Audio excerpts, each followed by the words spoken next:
सभी किसान मित्रों को मेरा राम राम नमस्कार। सभी दोस्तों का आदाब सलाम सत श्री अकाल। दोस्तों, आज हम आप लोगों से जाफराबादी के संदर्भ में बात करने वाले हैं कि जाफराबादी गुजरात के कौन कौन से एरिया में किस टाइप की भैंसें मिलती हैं। बहुत सारे लोगों को जानकारी नहीं है, जिसके अभाव में वो कई जगह इधर उधर भी चले जाते हैं और नहीं जानकारी होने की वजह से गलत भैंसें भी खरीद लेते हैं। आज एक रिक्वेस्ट और है कि बहुत सारे लोग रेट के लिए प्रेशराइज कर रहे हैं, तो उनसे निवेदन है कि वो प्रेशर ना बनाएं।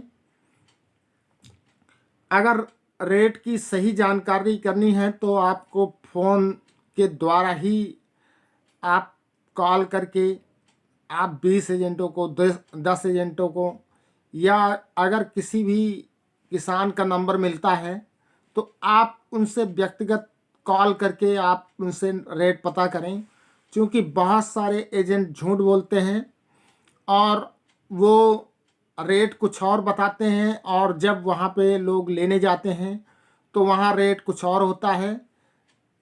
जो मित्र हमारे 1000 किलोमीटर 1500 किलोमीटर दूर से जाते हैं तो उनकी मजबूरी हो जाती है कि वो वहाँ से भी भैंसें लेके आएँ। तो आप लोग जब जो दिए गए नंबर हैं वो किसी भी चैनल के हों या किसी भी उससे हों, तो आप स्वयं जानकारी करेंगे 10 लोगों से तो बहुत अच्छा रिजल्ट आएगा। रेट हम जो भी डालते हैं बताए हुए, जो एजेंट के बताए हुए रेट होते हैं वही डालते हैं। तो उसमें क्या है, ये लोग सस्ता रेट डाल देते हैं, जिससे कि हमारे मित्रों को बहुत सारी परेशानियां उठानी पड़ती हैं। वहाँ जाने के बाद उनका रेट कुछ और होता है, डालते कुछ और हैं। तो आप लोगों से निवेदन है कि आप लोग रेट के लिए प्रेशर ना बनाएं, और एक्चुअल अगर रेट जानना है तो आप ये तो विजिट करें या फिर आप 10-20 नंबर में बात करके अलग अलग जगह सब जगह बात करें, और लीटर के हिसाब से आप रेट का कैलकुलेशन करें। ऐसा नहीं है कि भैंस की केवल बनावट देख के आप बात करें। अगर आप लीटर के हिसाब से भी बात करेंगे तो एक अच्छा रिजल्ट आएगा।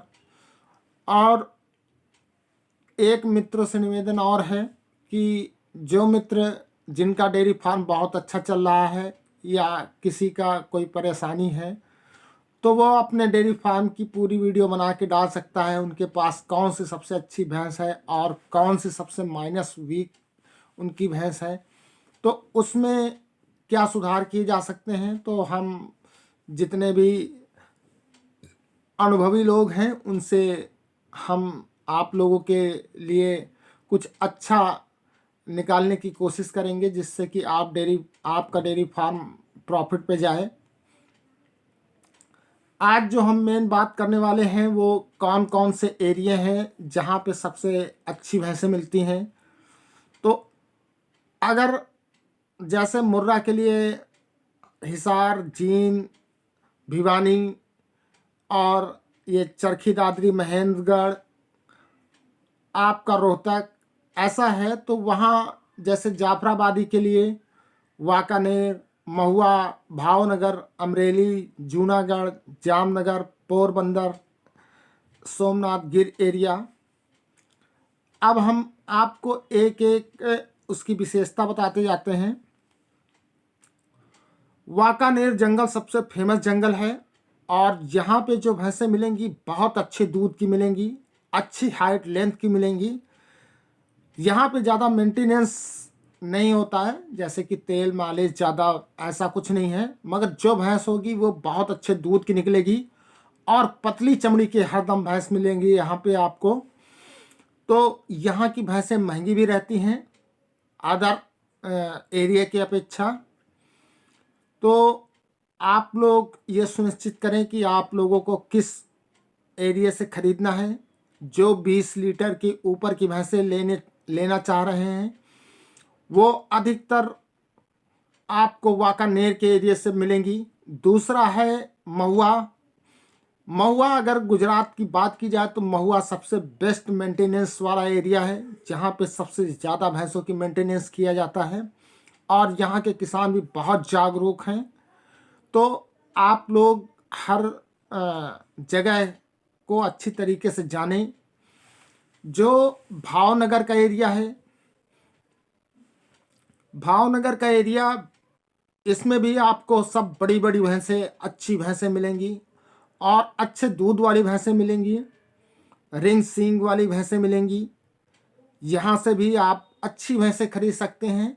भावनगर चूँकि सबसे नज़दीक पड़ता है, चाहे आप बड़ोदरा से आओ, चाहे आप अहमदाबाद से आओ, तो जो भी बाहरी स्टेट के कैंडिडेट आते हैं तो वो सबसे पहले नज़दीकी एरिया में संपर्क करते हैं। तो वहाँ पे आपको हरदम भैंसें थोड़ा सा महंगी मिलने वाली हैं, पर अगर आपका अच्छा कोई कैंडिडेट है तो आप वहाँ संपर्क करें, आपको बहुत अच्छी अच्छी भैंसें मिलेंगी। चौथा है अमरेली। अमरेली में आपको बहुत अच्छी अच्छी भैंसें मिलेंगी, पर यहाँ के एजेंट थोड़ा बेईमान ज़्यादा हैं। इसमें मुझे कोई कहने में तकलीफ़ नहीं है, क्योंकि मैंने अभी तक जो टेस्ट किए हैं वो उनका रिज़ल्ट मुझे अच्छा मिला नहीं। तो आप लोगों को हम ये बता दें कि आप लोग जब भी अमरेली ख़रीदने जाएं तो सतर्क होकर ख़रीदने जाएं। वहाँ पे वैसे तो हर भैंस वाले का ऐसा है कि जिसमें अधिक से अधिक धोखाधड़ी मिलती है। तो आप लोग ऐसा ना समझें कि कहीं धोखा नहीं हो सकता, धोखा हर जगह हो सकता है। आपको अपनी सतर्कता के अनुसार चलना है। और चैनल एक मात्र माध्यम है कि आपको एक जगह, एक गांव, एक कस्बा आपको केंद्रित कर दिया जाता है कि वहाँ पे ये भैंसें अवेलेबल हैं। तो आप YouTube के चक्कर में केवल एड्रेस का ही मेन फोकस दें, बाकी सारी चीज़ें आप स्वयं जाके देखें और अच्छे से ख़रीदने का प्रयास करें। हम अमरेली की बात कर रहे थे। अमरेली में आपको अच्छी अच्छी भैंसें मिलेंगी, अच्छी सिंगड़ी की मिलेंगी और अच्छी हाइट लेंथ की मिलेंगी, पर यहाँ के एजेंटों से आप सतर्क रहें। पांचवा है जूनागढ़। जूनागढ़ में आपको अच्छी दुधारू जाफराबादी भैंसें मिलेंगी। और अगर भावनगर, वाकानेर और महुआ के एरिया की बात किया जाए तो उनकी अपेक्षा थोड़ा सा सींग खुला रहेगा, मगर दूध में बहुत अच्छी निकलेंगी। अगर छठवां नंबर जामनगर की बात किया जाए तो जामनगर बहुत बढ़िया एरिया है और बहुत कम कैंडिडेट यहाँ पर ख़रीदने जाते हैं। और इस एरिया में आपको एक से एक शानदार भैंसें मिलने वाली हैं। यहाँ पे एक से एक शानदार डेयरी फार्म भी हैं। जैसा कि मैंने पहले कन्हैया डेयरी फार्म की वीडियो डाली है, तो आप लोग वहाँ ब्रीड देख सकते हैं कि उनके पास कितनी शानदार ब्रीड अवेलेबल है। वैसे जामनगर के एरिया में जो 20 किलोमीटर का रेडियस है, 30 किलोमीटर का, उसमें आपको अच्छी अच्छी भैंसें मिल जाएंगी। अगला है पोरबंदर। तो पोरबंदर, यहाँ जो भैंसें मिलेंगी आपको थोड़ा सा गर्म मिजाज की मिलेंगी। थोड़ा आपको यहाँ पे भैंसें जो मिलने वाली हैं थोड़ा झिझकने वाली, थोड़ा आपको डराने वाली ऐसी भैंसें मिलेंगी, पर दूध में बहुत जल्दी ये सेट हो जाती हैं। और जो भरूच का एरिया है उनकी सबसे पहली पसंद पोरबंदर का जंगल है, क्योंकि पोरबंदर का जंगल की भैंसें बहुत जल्दी सेट होती हैं। और ये इनमें एक माइनस पॉइंट भी है कि इनमें बच्चा बहुत कम लेती हैं भैंसें।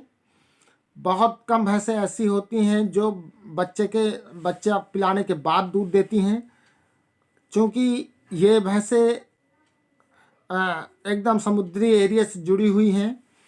तो यहाँ की चाहे जलवायु हो या क्रॉस ब्रीडिंग हो या कुछ भी हो, इसके बारे में हम एनालाइज करेंगे। और मुझे जो लगता है क्रॉस ब्रीडिंग की वजह से होगा या कुछ और कारण होगा, तो हम वहाँ के किसानों से आगे भविष्य में पूछेंगे। तो यहाँ से जो भैंसें आपको मिलेंगी वो थोड़ा सा गर्म रुख की मिलेंगी, पर दूध में बहुत जल्दी सेट होंगी और अच्छा दूध निकालती हैं, लंबे टाइम तक दूध निकालती हैं। अब हम जो 8वां सोमनाथ गिर एरिया की बात करेंगे। सोमनाथ गिर के एरिया की जो भैंसें होंगी उनकी सींगड़ी बहुत अच्छी बनी होंगी, उनकी सींगें जो बनी होंगी एकदम रिंगदार सींग, छोटी सींग होगी और बनावट अच्छी होगी। इसमें जो आपको जंगल एरिया की भैंसें मिलने वाली होंगी, जो मिलने वाली हैं, वो उसमें प्लस पॉइंट भी है और माइनस पॉइंट भी है। तो हम पहले आपको प्लस पॉइंट बताते हैं। प्लस पॉइंट ये है कि यहाँ की भैंसों को ज़्यादा दाना नहीं मिलता है, ये सब ग्रेजिंग पे डिपेंड रहती हैं और जो घास फूस खाने के बाद जितना दूध निकालती हैं उसमें बहुत अच्छा परफॉर्मेंस है। और अगर ये आपके वहाँ पे डेयरी फार्म में सेट हो गई तो बहुत अच्छा आगे रिकॉर्ड कायम करेंगी। और माइनस पॉइंट ये है कि कुछ लोगों का मानना है कि जो घूमने वाली भैंसें होती हैं वो खूंटे पे बहुत कम सेट होती हैं, तो ये माइनस पॉइंट भी है। और अगर दोनों तरीके से सोचा जाए तो प्लस माइनस दोनों मायने रखते हैं। तो आप लोग सुनिश्चित करें कि आप लोगों को भैंसें कहाँ से खरीदने हैं। और अगर किसी को, किसी महाराष्ट्र के भाई को या किसी एमपी के मित्र को कोई भी प्रचार करवाना हो हमारे चैनल द्वारा तो वो हमसे संपर्क कर सकता है। और अगर किसी का अच्छा डेयरी फार्म है, किसी की पास कोई ब्रीडिंग कर रहा है तो वो भी हमसे संपर्क करे, वीडियो डाले, हम उसका फ्री ऑफ कास्ट प्रचार करेंगे। और आने वाले वक्त में आप लोगों को किस टाइप की वीडियो चाहिए तो आप लोग कमेंट में ज़रूर बताएं। और जो मित्र हमारे बार बार रेट के लिए प्रेशर करते हैं उनसे एक बार पुनः निवेदन है कि रेट के लिए प्रेशर ना बनाएं, जिससे कि आप गलत जगह, आपकी वजह से हो सकता है कि कोई गलत जगह फंस जाए। लोग सस्ता रेट डाल देते हैं और उसके बाद वहाँ पे जाने पे उनको बहुत सारी दिक्कतें होती हैं। बहुत सारे गरीब हमारे मित्र हैं जो अपनी माताओं बहनों के गहने रख के भी भैंसे लाते हैं, और बहुत सारे ऐसे लोग हैं जो एक एक लीटर से पैसा इकट्ठा करके एक एक भैंस खरीदते हैं।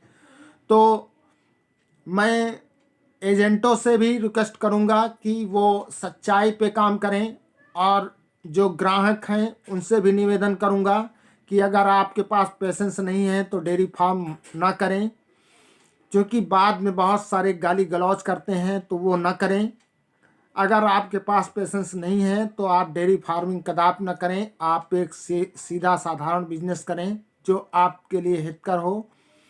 और दोस्तों, अगर हमसे कोई त्रुटि हुई हो तो हमें क्षमा करें।